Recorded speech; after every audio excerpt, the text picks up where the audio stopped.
হবিগঞ্জ সিলেট অঞ্চলে আমার একটা ছেলেরে আমি দীর্ঘ 4-5 বছর ধরে দেখতাম, প্রত্যেক মাহফিলে দেখছি হে সামনে বস, আমি বইলেই তারে নজরে। পরে একদিন আমি তারে ডাকছি, ডাইকে আমি বললাম তুমি কি করো? কয় হুজুর আমি ঘাস, মানে প্রতিদিন ঘাস কাটি আর ঘাস কাইটা বিক্রি করি, যা পাই সংসার চালাই। তাই বললাম তুমি যে সব মাহফিলে আসো, আমি দেখলাম তোমারে। কয় হুজুরে যখনই আপনার কোনো পোস্টার দেখি, কয় আমি তখন এই টাকার থেকে একটু একটু টাকা জমাই, কয়টা টাকা জমাইয়া গাড়ি ভাড়া মিলাইয়া রাখি, আপনার ওয়াজ শুনতে যাবো। তাই বললাম যে মাশাআল্লাহ। তো আমি বললাম কইবানি? কয় হুজুর আমার জীবনের একটা স্বপ্ন আছে, বানিয়াচং হবিগঞ্জ তার বাড়ি। আমি বললাম কি স্বপ্ন কও? আমি 10 টাকা পরে জমাইতেছি, আল্লাহ যদি আমারে কোনোদিন তৌফিক দেয় আমি আমনেরে আমগা এলাকায় দাওয়াত দিয়ে নিমু, ওয়াজ করাম। পরে আমি বললাম ওহন দাঁড়া, ওহন ডেট লো, এখন নাও ডেট, আজকে তোমারে ডেট দিলাম, হাদিয়া দিতে হবে না, আমি দিমু তোমার এটা আছে আমার মাহফিলের সান্দা, আমি দেবো, ওয়াজের টেহা লাগতো না, তুমি যাও, তুমি আয়োজন করো, যেখানে কও তুমি, তোমার ঘরে হোক উড়ানে হোক, আমি ওখানে ওয়াজ করব। আমি বলছি আমি যাবো, ডেট দিল। আশ্চর্য, বানিয়াচং আমি গত বছর এই ছেলেটা তার দাওয়াতে আমি গেছি মাহফিলে, গিয়া দেখলাম বানিয়াচং বাংলাদেশের সবচেয়ে বড় গ্রাম, এটা জানেন? বাংলাদেশের সবচেয়ে বড় গ্রামের নাম হলো এই বানিয়াচং হবিগঞ্জ। এক গ্রাম এক, হ্যাঁ, এটা গ্রাম একটাই, একটা উপজেলা, বুঝছেন নি হুজুর? গিয়া দেখছি ওই গ্রামের মানে ওই উপজেলার সব হাই স্কুল মাঠ, যেটা বিশাল মাঠ, এই মাঠে এই ছেলে মাহফিল মানে আয়োজন করছে। আমি গিয়া দেখি একেবারে যদি কম হয় মানুষ 15-20, স্টেজে যদি একেবারে না হয় হুজুর 300-400 হুজুর হইব। হুজুর খেলাফত মজলিসের যিনি কেন্দ্রীয় আমির, এই যে দেওয়াল ঘড়ি মার্কার যে খেলাফত মজলিস, উনি বসা পাশে, ওনার বাড়িতে বানিয়েছে বড় বড় হুজুর সব।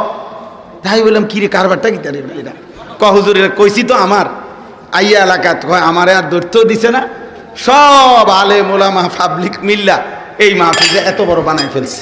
তাইলে দোস্ত একজন শ্রোতাকেও মানুষ দেখতে দেখতে চিনে, কথা বুঝছেন কি না বলে? এজন্য মাদ্রাসার সাথে অনুরোধ, এই 66 বছরের ইতিহাসে এই মাদ্রাসা অনেক স্বর্ণ ফসল, অনেক সোনার সন্তান, আলোকিত আলেমে দ্বীন উপহার দিছে। অতএব এমন একটি সুন্দর প্রসিদ্ধ ঐতিহ্য ধন্য মাদ্রাসায় দিল দিয়া প্রতিদিন নিয়মিত সব সময় দান করবেন, বলেন যেন আপনি এতবার আসবেন যাবেন মাদ্রাসায়, যেন মাদ্রাসার ছেলেরা আপনারে চিনে, উস্তাদ যেন দেখলে আপনারে চিনে, চাচা কেমন আছেন, ভাই কেমন আছেন, ইনশাআল্লাহ এই কেমন আছেন এইটা আশা করি হাসরের ময়দানও ওনারা আপনারে বলবেন। আল্লাহ আপনাদেরকে তৌফিক দান করেন।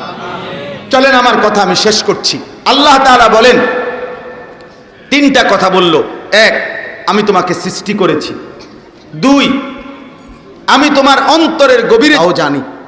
3, তোমার অস্তিত্বের যেই ফোঁটা রক্তবাহী শিরা উপশিরা এই শাহরক সহ আমি তার চাইতে বেশি কাছে আছি। 4, ইজিয়াতালাক্কাল মুতালাক্কিয়ানে আনিল ইয়ামিনে ওয়া আনিশ শিমালি কাঈদ। আল্লাহ তাআলা বলে, বান্দা 24 ঘন্টা তোমার বামে আমার 2 জন ফেরেশতা আছে। তুমি ভেবো, তুমি মনে রাখো, যখন তুমি নারী দেখো, ছবি দেখো, উলঙ্গ দৃশ্য দেখো, অশ্লীল নাটক দেখো, সিনেমা দেখো, নর্তকী দেখো, কোন নারী যখন বেপর্দা থাকে, বেহায়া থাকে, কোন বাপ আপনি যখন সুদের টাকা গনেন, কিস্তির টাকা ওজনে যখন কম দেন, মিথ্যা যখন বলেন, চুরি ডাকাতি অন্যায় দুর্নীতি চিন্তায় রাহাজানি, যেই কোন রকমের নাফরমানি, আন্দা আমার ডানে বামের ফেরেশতা কিন্তু দেখে, ও কিন্তু লেখে, ওরা লেখে। 1 সেকেন্ড তুমি তা আড়াল করতে পারো। তাফসীরের মধ্যে আছে, টয়লেট বাথরুমের সময় এবং স্বামী স্ত্রীর মিলনের সময় যদিও এই ফেরেশতারা সরে থাকে, কিন্তু তাফসীরের মধ্যে স্পষ্ট লেখছে আল্লাহর কুদরতে দূরের থেকেও সরে অবস্থায়ও তারা ওই ব্যক্তির ওই সময়ের কর্মকাণ্ড জানতে পারে, লিখতে পারে, লিখতে পারে। অতএব 1 সেকেন্ড তুমি আড়াল করতে পারবা না। 5 নাম্বার, মা ইয়ালফিলিন ইল্লা লাদাইহি রাকিবুন আতীদ। আল্লাহ বলে বান্দা এই দুইজন ফেরেশতা তো আছেই, ওরা তোমার পুরা জীবনের সকল অঙ্গে যা করো ভিতর বাহির তা তো লিখছে, কিন্তু আরেকজন ফেরেশতা আমি আল্লাহ আলাদা রাখছি। এই দুইজনের অতিরিক্ত আরেকজন ফেরেশতা আছে তৎপর চৌকান্না, যে তোমার এই জবানের দুই ঠোঁটের মাঝখানে যে জিহ্বা, এই জিহ্বা দিয়ে যা উচ্চারণ করো, ভালো কিংবা মন্দ, সত্য কিংবা মিথ্যা, উপকারী কিংবা অপকারী, জিকির করো আর গালি দাও, হালাল বলো আর হারাম, ন্যায় বলো আর অন্যায় বলো। আল্লাহ বলে আমার আরেকজন ফেরেশতা আলাদা 24 ঘন্টা তোমার জবানের উচ্চারণ লিখতেছে, আরেকটা ফাইল হইতেছে। এই 5টা কথা। 1 নাম্বার, আমি তোমাকে সৃষ্টি করেছি, তুমি আমার থেকে ছুটতে পারত না।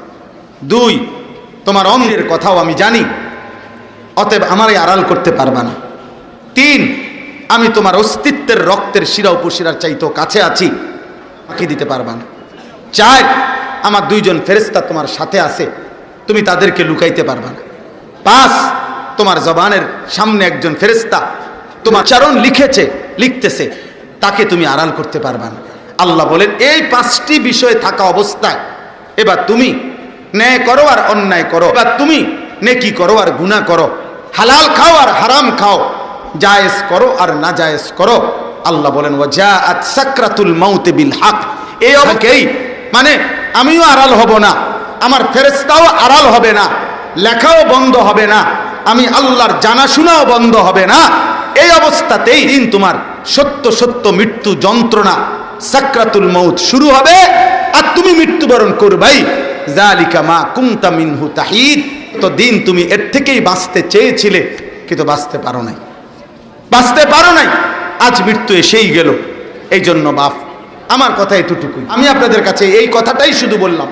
প্রিয় ভাই নওজওয়ান, প্রিয় কিশোর, প্রিয় বাপ, আমার ভাই, আমি এই কথাই শুধু মনে করাই, আপনি জওয়ান কিংবা বুড়া, হুজুর কিংবা পাবলিক, ইমাম কিংবা মুসল্লি, খতিব কিংবা শ্রোতা, আমরা সকলের জন্য এটা কথা যে আমাদের 24 ঘন্টা আল্লাহর নিয়ন্ত্রণে, আল্লাহ তাআলার তত্ত্বাবধানে আমাদের সেকেন্ড ফেরেশতা লিখতেছে, দেখতেছে।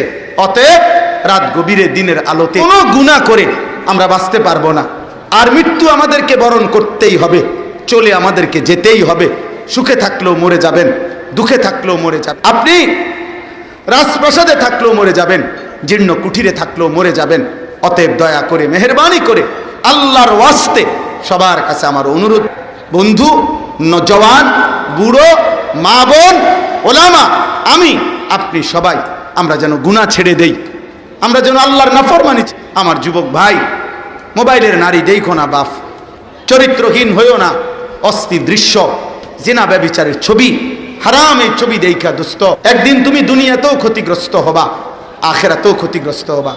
একদিন প্রয়োজনের সময় দেখবা যৌবনের শক্তি নাই, শরীরের সক্ষমতা নাই, শক্তি নাই, লজ্জাস্থানের শক্তি নাই, আর আরেকদিন কবরে গিয়া দেখবা জাহান্নামের আগুন তোমার কবরে ধাউ ধাউ করে জ্বলছে। না তুমি দুনিয়া পাইবা, না আখিরাত পাইবা। আর হারাম উপার্জনকারী বাবা, সুদখোর, ঘুষখোর, কিস্তিখোর, হারাম উপার্জনকারী বেনামাজি, হায় আপনাকেও বলি, আপনি দুনিয়াও শেষ না। এত বাটফারি সিটারি কইরা আল্লাহরে ডাকেন নাই, নামাজ পড়েন নাই, 24 ঘন্টা কামাই রোজগারি 2 নম্বরই 6 নম্বরই কইরাও আল্লাহর কসম আপনি অভাব শেষ করতে পারতেন না। আমনে মরার পরেও, আমনে যেদিন মারা যাবেন তারপরেও আপনি কবরের থেকে শুনবেন আপনার ঘরের দরজা ভাঙ্গা গেছে, বাথরুমের দরজা মাঝখান দিয়ে ছিদ্র হইয়া গেছে, জানালার গ্রিল ফইরা গেছে, সিটকারি নাই, ফ্রিজের তলে দিয়া পানি পড়ে, মানে হাজারো সমস্যা থেকেই যাবে, আপনি কবরে চলে যাবেন। অতএব হালালের উপরে থাকেন, হালালের উপরে থাকেন, হারাম রোজগার কইরেন না, অবৈধ উপার্জন না। আল্লাহ আমাদেরকে তৌফিক দেন, কবুল করেন। আজকের এই মুবারক মাহফিল আল্লাহ তাআলা ভরপুর বরকত দান করেন। সুবহানাল্লাহি ওয়া বিহামদিহি, সুবহানাকাল্লাহুম্মা